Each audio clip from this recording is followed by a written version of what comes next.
Сәлеметсіздер ме, құрметті студенттер?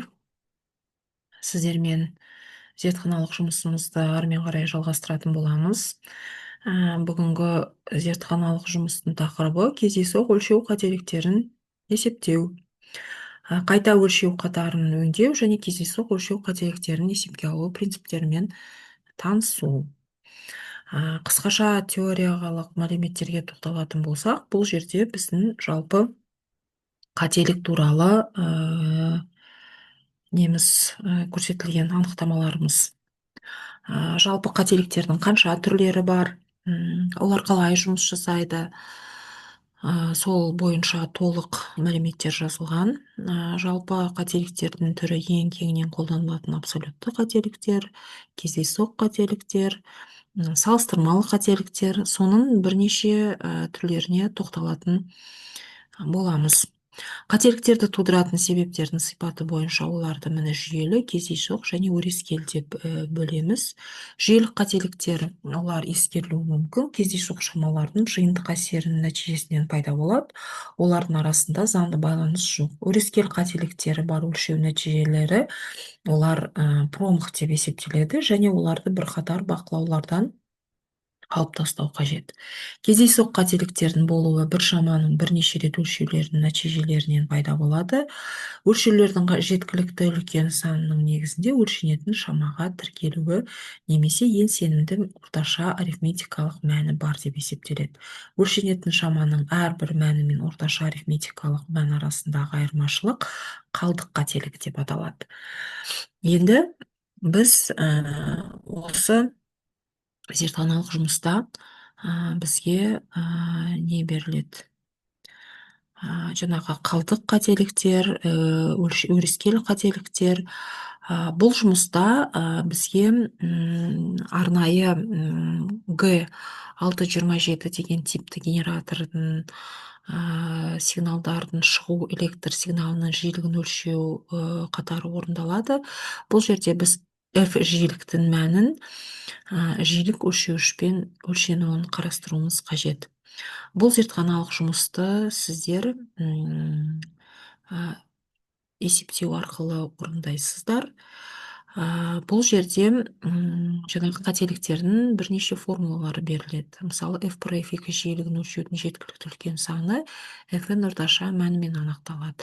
F-тің орташа мәні F средний 1 бөлінген n көбейтілген сумматор F-ға тең. Мұндағы n өлшеу саны болып саналады. F өлшенетін шамасының әрбір мәні және F-тің орташа арифметикалық шамасының арасындағы айырмашылық қалдық қателік деп аталады.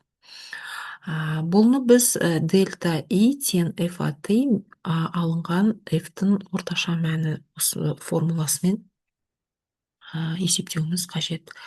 Өлшеу қатарының орташа квадраттық қателігі келесі формуламен анықталады. Сигма тең түбір асты 1 бөлінген n қосынды сигманың квадраты I. Бұл дегеніміз біздің жаңағы түбір астындағы 1 бөлінген n минус 1-дің дельта квадрат I-ға теңдігін көрсетеді. Бұл жерде сигма I дегеніміз F-ат мен F-тің кездейсоқ қателігі болып саналады. F өлшенетін шаманың шынайы мәні. Орташа квадраттық қателік өлшем қатарының дәлдігін анықтайды. Шағын кездейсоқ қателіктері басым болады, сондықтан орындалған өлшеулердің қатері үлкен дәлдікпен сипатталады. Өлшеу қатарының үлкен дәлдігі төмен болады, өлшеу қатарының ықтимал немесе орташа қателігіне тең болады. Оны біз ρ тең 0,674 көбейту сигма тең 2 бөлінген 3 көбейту сигма формуласы арқылы қарастыруымызға болады. Бұл қатардың барлық кездейсоқ қателіктері I-ге тең, іс жүзінде мәндерден аспайды. Қателік өлшеу қатарының ең үлкен қателігі деп аталады. Жиілік қайта өлшеу нәтижесінде дәлдік келесі қателіктердің бірі болуы мүмкін. Ол S тең сигма бөлінген түбір асты n. Бұл жерде өлшеу нәтижесінің ықтималдық қателігі көрсетілген және өлшеу нәтижесінің ең үлкен ықтимал қателігі көрсетілген. Ол S максимальный тең 3 көбейтілген S-ге тең. Осылайша бірнеше қайта өлшеу нәтижесі арқылы біз f-тің орташа мәнінің s-ке, r-ге және s максимальный қосылғыштарына тең екенін көреміз. Бұл жерде өлшеу санының ұлғаюы n өлшеу дәлдігі өседі. Өлшеу кезінде жүйелі және өрескел қателіктер болмаған кезде ғана өлшеулердің дәлдігін арттыруға болады. Жұмыстың орындалу тәртібі жаңағы мен айтқандай G627 генераторының шығысында сигналының берілген жиілігін орнату, герц бірліктеріне дейінгі дәлдікпен сигнал жиілігін өлшеу. Өлшеулерді жаңағы бір тармаққа сәйкес кемінде 30 рет өлшейсіздер. Өлшеу қатарын өңдеу және өлшеу қатарының қателігін есептеу, орташа квадраттық қателік, ықтимал қателік және өлшеу нәтижесінің ең үлкен ықтимал қателігін анықтайсыздар. Ол жоғарыда формулада көрсетілген. Нәтиженің мәнін қателікпен жазасыздар. Өлшеу және есептеу нәтижелерін мына жердегі 1-де-1 кестеге толтырамыз. Бұл жерде жаңағы f-тің орташа мәні дельта и сигма ро sr ең соңында s максимальныйды табасыздар. Осы кестені толтыру арқылы біз генератордың генератордан шығатын сигналдың жиілігінің несін көретін боламыз, және солардың қателікпен қалай жұмыс жасайтын, осы өрескел жаңағы ықтимал қателік, солардың несін көрсеткіштерін көретін боламыз. Осымен бүгінгі зертханалық жұмысымыз тамам.